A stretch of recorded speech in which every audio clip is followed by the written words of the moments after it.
বিভিন্ন দেশে ইসরায়েলের একের পর এক হামলা এবং হুমকির মুখে আরব দেশগুলোর মধ্যে বাড়ছে উদ্বেগ। এমন পরিস্থিতিতে মধ্যপ্রাচ্যে নিরাপত্তা সমীকরণে নতুন মাত্রা যোগ করেছে ক্রাউন প্রিন্স মোহাম্মদ বিন সালমানের দেশটি। যুক্তরাষ্ট্রের ওপর আস্থা হারিয়ে এবার পাকিস্তানের সঙ্গে প্রতিরক্ষা চুক্তি করেছে সৌদি আরব। পাকিস্তানের ছাতার নিচে আসার পরই পারমাণবিক ইস্যু নিয়ে এক চাঞ্চল্যকর মন্তব্য করেছে পাকিস্তান। বিস্তারিত জানাচ্ছেন শেখ ফরিদ। সৌদি আরবের সঙ্গে গত 17 সেপ্টেম্বর প্রতিরক্ষা চুক্তি করেছে পাকিস্তান।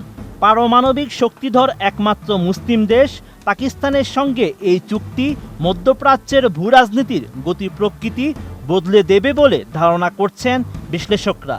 যদিও চুক্তিতে পারমাণবিক শক্তি বা প্রযুক্তি বিনিময়ের বিষয়ে কিছু স্পষ্ট করে বলা নেই।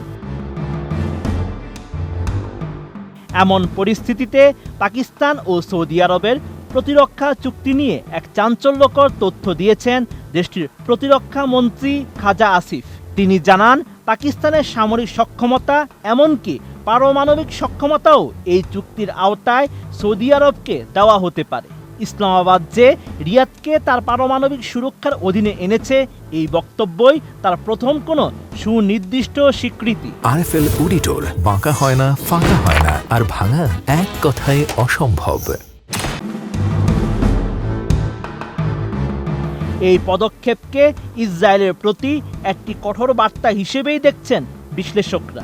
ইসরায়েলকে দীর্ঘদিন ধরে মধ্যপ্রাচ্যে একমাত্র পারমাণবিক শক্তি হিসেবে মনে করা হয়। তবে গত 9 সেপ্টেম্বর কাতারে হামাস নেতাদের লক্ষ্য করে বিমান হামলা চালায় ইসরায়েল।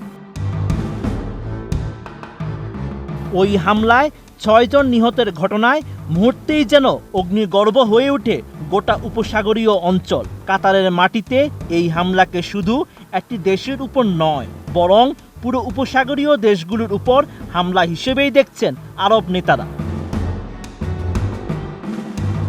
তবে অল্প সময়ের মধ্যেই ভোল পাল্টালেন পাক প্রতিরক্ষা মন্ত্রী। বিষয়টি অস্বীকার করে রয়টার্সকে দেওয়া এক সাক্ষাৎকারে খাজা আসিফ জানান, পারমাণবিক অস্ত্র কোনোভাবেই এই চুক্তির অংশ নয়। এই নিয়ে বিভ্রান্তি তৈরি হলেও কৌশলগত নীরবতা অবলম্বন করেছে পাকিস্তানের পররাষ্ট্র মন্ত্রণালয়।